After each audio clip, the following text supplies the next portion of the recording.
बच्चों नमस्ते। अब अपन बात करेंगे कैपिलरी राइज के बारे में। तो देखो, एक कॉन्सिक्वेंस होता है प्रेशर डिफरेंस का कर्व लिक्विड एयर इंटरफेस में कि यहाँ पे वेल नोन इफेक्ट होता है कि वाटर राइजेस करेगा नैरो ट्यूब में ग्रेविटी के अगेंस्ट। तो यहाँ पे वर्ड कैपिला होता है ना, उसका मतलब होता है tube here thin, rise would be very large. Consider करो एक वर्टिकल कैपिलरी ट्यूब है, circular cross section area insert करें ओपन वेसल्स ऑफ वेसल में। जो कॉन्टेक्ट एंगल होता है ना बिटवीन वाटर एंड ग्लास, वो एक्यूट होगा। जो सरफेस ऑफ वाटर होगा कैपिलरी में वो कॉन्केव होगा। और इसका मतलब ये है कि यहाँ पे प्रेशर डिफरेंस होगा two side of the top pressure भी ये गिवन होगा 2SI अपॉन कॉस थीटा। जो प्रेशर ऑफ द वाटर होगा इनसाइड द ट्यूब वो सेम होगा, मिनिस्कस होगा एयर वाटर इंटरफेस, जो कि लेस होगा एटमॉस्फेरिक प्रेशर से। कंसीडर करो दो पॉइंट को ए और बी, ठीक है। ये मस्ट भी सेम प्रेशर होगा, P naught plus H rho G, P initial is equal to P A. यहाँ पी क्या है, रो क्या है, डेंसिटी ऑफ वाटर है, एच है कैपिलरी ट्यूब है, ठीक है। H rho G P initial minus P O 2s cos theta by A होगा। जो डिस्कशन है, ठीक है, क्लियर कर रहा है कि जो कैपिलरी राइज होता है ड्यू टू सरफेस टेंशन, ठीक है, ड्यू टू सरफेस टेंशन। ये लार्जर होगा स्मॉलर ए। टिपिकली ये ऑर्डर होता है फ्यू सेंटीमीटर या फाइन कैपिलरीज का। जैसे एग्जांपल की बात करें तो ए 0.05 सेंटीमीटर है। Using the value of surface tension for water अपन देखेंगे कि H is equal to 2s upon rho ji H A होगा। 2.98 सेंटीमीटर है। नोटिस करो यदि लिक्विड मेनिस्कस कॉन्वेक्स है जैसे मरकरी है तो कॉस थीटा नेगेटिव होगा, ठीक है। जैसे एग्जांपल की बात करें तो लिक्विड विल बी लोअर होगा कैपिलरी में। यदि बच्चों लिक्विड कॉन्केव है तो कॉस थीटा पॉजिटिव होगा, यदि लिक्विड कॉन्वेक्स है तो कॉस थीटा नेगेटिव होगा। डिटर्जेंट एंड सरफेस टेंशन की बात करें तो अपन जब क्लीन करते हैं डर्टी क्लॉथ को जिसमें ग्रीस और ऑयल स्टेंस लगे रहते हैं, ठीक है, तो उसमें अपन डिटर्जेंट्स या सॉप को ऐड करते हैं जो कि क्लॉथ को सॉक करते हैं और सैक करते हैं। अब जैसे जब वॉश करते हैं वाटर से तो वो रिमूव नहीं होता ग्रीस और स्टेंस। ऐसा इसलिए होता है कि वाटर के पास वीट ग्रेसी डर्ट नहीं होता, यहाँ पे केवल लिटिल एरिया ऑफ कांटेक्ट होता है। यदि वाटर वेट और ग्रीस होता है, जो फ्लो ऑफ वाटर होता है वो कैरी करता है कुछ ग्रीस को दूर, और इसकी वजह से डिटर्जेंट के थ्रू जो मॉलिक्यूल ऑफ डिटर्जेंट होते हैं वो हेयर पिन शिफ्ट होते हैं। इसका वन इन अट्रैक्ट करता है वाटर को और other molecule of grease oil और वैक्स को, जिससे फॉर्म होता है वाटर ऑयल इंटरफेस। और ये रिजल्ट होगा फिगर 10.22 में as a consequence of figure.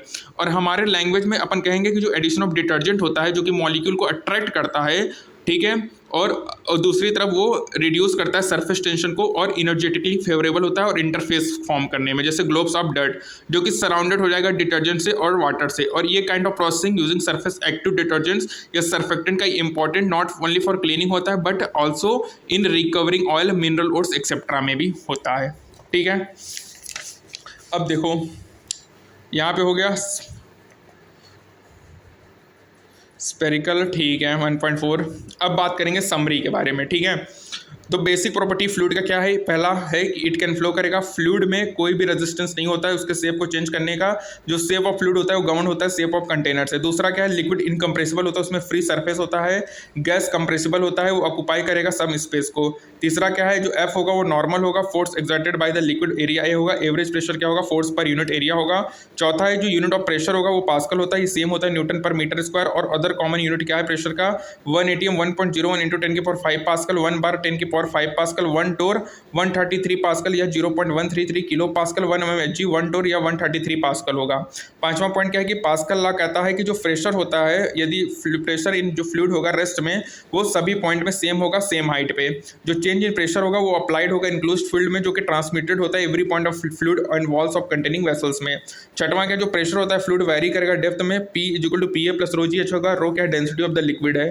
सातवां कह रहा है कि जो वॉल्यूम ऑफ इनकम्प्रेसिबल फ्लूइड होता है किसी भी पॉइंट से, वो एवरी सेकेंड वो नॉन यूनिफॉर्म क्रॉस सेक्शन में वो सेम होता है, ए भी कांस्टेंट होगा, जिसको अपन इक्वेशन ऑफ कंटिन्यूटी कहते हैं। ये इक्वेशन मास कंजर्वेशन होता है इनकम्प्रेसिबल फ्लूइड फ्लो में।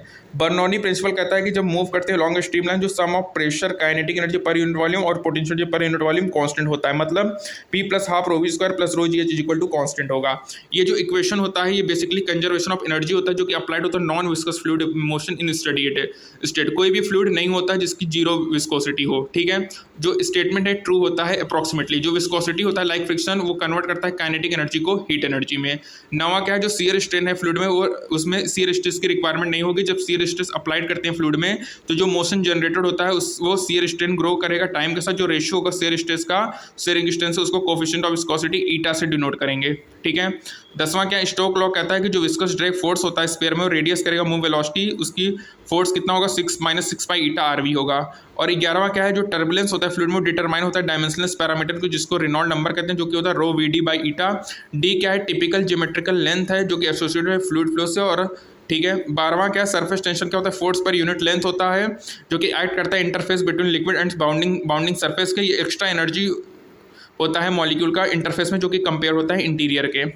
अब पॉइंट्स टू फाउंडर की बात करेंगे तो पहला क्या है, प्रेशर स्केलर क्वांटिटी है। डिफिनेशन क्या है, pressure force per unit area होता है। ठीक है, प्रेशर वेक्टर होता है, सॉरी जो कि अपन को लगता है वेक्टर है लेकिन प्रेशर स्केलर है। जो फोर्स होता है न्यूमिनेटर में कंपोनेंट होगा फोर्स, नॉर्मल होगा एरिया के। ठीक है, अब जब फ्लूइड को डिस्क्राइब करते हैं पार्टिकल एंड रिजिड बॉडी में तो मैकेनिक्स की रिक्वायरमेंट होती है और कंसर्न करते हैं प्रॉपर्टी जो कि वेरी करेगा पॉइंट टू पॉइंट। और दूसरा क्या है कि अपन को यह सोचना नहीं है कि प्रेशर ऑफ फ्लूइड होगा वो एक्सर्टेड होगा solid like the wall of container और पीस ऑफ सॉलिड मैटर जो इमर्स होगा फ्लूइड में। प्रेशर एग्जिस्ट करता है सभी पॉइंट्स इन अ फ्लूइड और एलिमेंट ऑफ फ्लूइड जैसे वन फिगर में दिखाया गया तो इक्विलिब्रियम होगा क्योंकि जो प्रेशर एक्सर्टेड होगा वेरियस फेसेस में इक्वल होगा। तीसरा क्या expression for the pressure P is equal to P A plus rho ji h hold true करेगा, ये लिक्विड इनकम्प्रेसिबल हो। प्रैक्टिकली अपन बात करें तो ये होल्ड होता है लिक्विड के लिए जो लार्जली इनकम्प्रेसिबल होगा और कांस्टेंट होगा हाइट के साथ। जो गॉज प्रेशर होगा वो actual pressure minus atmospheric pressure का डिफरेंस होता है, मतलब P माइनस पी होगा rho G. Many pressure measuring device measure करता है गॉज प्रेशर को, जिसमें इंक्लूड होगा ब्लड प्रेशर गॉज जिस पे स्पेग्नोमीटर होगा। पांचवा क्या है कि stream line map of fluid flow है। स्टडी फ्लो में दो स्ट्रीम लाइन कभी भी इंटरसेक्ट नहीं करेंगे। इसका मतलब है कि जो फ्लूइड पार्टिकल है उसकी दो पॉसिबल वेलोसिटी हो सकती है किसी भी पॉइंट पे। बर्नौली प्रिंसिपल होल्ड नहीं होता है viscous drag on the fluid में। जो वर्क डन होता है डिस्पेटिव विस्कस फोर्स का वो टेकन करेंगे अकाउंट में और P2 लोअर होगा value of given by equation 10.12। सातवां कह रहा है टेम्परेचर राइज करने से एटम ऑफ लिक्विड होता है मोर मूवेबल होगा और कोफिशिएंट ऑफ विस्कोसिटी डिक्रीज होगा। लेकिन गैसेस के केस में टेम्परेचर बढ़ता है, रैंडम मोशन ऑफ एटम बढ़ेगा और ईटा बढ़ेगा। जो क्रिटिकल रेनॉल्ड नंबर होता है टर्बुलेंस का रेंज होता है 100 से 10,000, 1000 से 10,000 डिपेंड करेगा ज्योमेट्री ऑफ फ्लो में। मोस्ट केसेस में R लेस देन 1000 तो सिग्निफिकाइन करेगा लेमिनार फ्लो, यदि दोनों के बीच में तो अनस्टेडी फ्लो होगा, ग्रेटर है तो टर्बुलेंट फ्लो होगा। नवा क्या है, सरफेस टेंशन अराइजेस होता है due to excess potential energy of the molecule on the surface in comparison to their potential energy in the interior. और ऐसे सरफेस एनर्जी प्रेजेंट होता है इंटरफेस जो कि सेपरेट करेगा दो सब्सटेंस को, एटलीस्ट वन क्या हो फ्लूइड हो, और ये सिंगल फ्लूइड एलोन के लिए वैलिड नहीं होता है।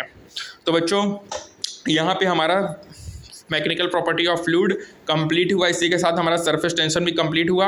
अब देखो यहाँ पे क्या इंपॉर्टेंट है, सबसे इंपॉर्टेंट बच्चों ये है कि टेम्परेचर बढ़ाने से कोफिशिएंट ऑफ विस्कोसिटी डिक्रीज हो रही है। क्यों? लिक्विड के केस में, क्योंकि लिक्विड मोर मूवेबल हो जा रहा है। लेकिन गैसेस की बात करें तो टेम्परेचर राइज हो रहा है क्योंकि रैंडम मोशन एटम्स का बढ़ रहा है और ईटा बढ़ रहा है। ठीक है, गॉज प्रेशर क्या है, actual pressure minus atmospheric pressure gauge pressure है। स्पेग्नोमीटर वगैरह से भी अपन मेजर कर सकते हैं। प्रेशर स्केलर क्वांटिटी बच्चों याद रखना, फोर्स -6 पाई ईटा आरवी होता है। और बच्चों ऐसा भी कोई भी फ्लूइड नहीं होता जिसकी कोई जीरो विस्कोसिटी है। ठीक है, जो विस्कोसिटी लाइक फ्रिक्शन होता है ये काइनेटिक एनर्जी को हीट एनर्जी में कन्वर्ट करता है। बच्चों याद रखना लिक्विड इनकम्प्रेसिबल होता है, average force per unit area होता है, तुमको पता है। पास्कल लॉ क्या बोले थे कि फ्लूइड एक्सर्ट करेगा सेम हाइट पे इक्वल प्रेशर को। ठीक है, बर्नौली ए भी कॉन्स्टेंट, इक्वेशन ऑफ कंटिन्यूटी है। P plus half rho we square plus rho ji h constant, ये क्या है, बर्नौली थ्योरम है। ठीक है, और बच्चों याद रखना, ओके डन हो गया। और बाकी यहाँ पे अपन ने क्या देखा कि यदि मेनिस्कस है तो कॉस थीटा नेगेटिव है, मेनिस्कस कॉन्वेक्स है, यदि कॉन्केव है तो हमारा कॉस थीटा पॉजिटिव होगा बच्चों। कैपिलरी राइज हो गया। ठीक है, और बच्चों ये हो गया डर्टी क्लोथ में तुमको पता ही दिया, हेयर पिन शेप्ड होता है, molecule of detergent are hair pin shaped. ठीक है बच्चों, तो यहाँ ये हमारा mechanical property of fluids complete होता है। हमारा इलास्टिसिटी हो गया, fluid static, fluid dynamics, viscosity, और हमारा सरफेस टेंशन कंप्लीट हुआ बच्चों। ठीक है, और एक इंपॉर्टेंट ये था हमारा कि लेस देन 1000 होगा तो लेमिनार फ्लो होगा, 1000 से 2000 के बीच में होगा तो अनस्टेडी फ्लो होगा, ग्रेटर देन 2000 होगा तो टर्बुलेंट फ्लो होगा। ठीक है, तो यहाँ पे बच्चों हमारा कंप्लीट होता है फिजिक्स का फ्लूइड मैकेनिक्स का पोर्सन। अब अपन नेक्स्ट चैप्टर में नेक्स्ट टर्म से अपन थर्मल फिजिक्स स्टार्ट करेंगे, जिसमें अपन लेंगे थर्मोमेट्री, कैलोरीमेट्री और मोड ऑफ हीट ट्रांसफ़र को। ठीक है, तो बच्चों मिलते हैं नेक्स्ट क्लास में, तब तक के लिए ऑल द बेस्ट और इसको आप कंप्लीट करो। Thank you, bye.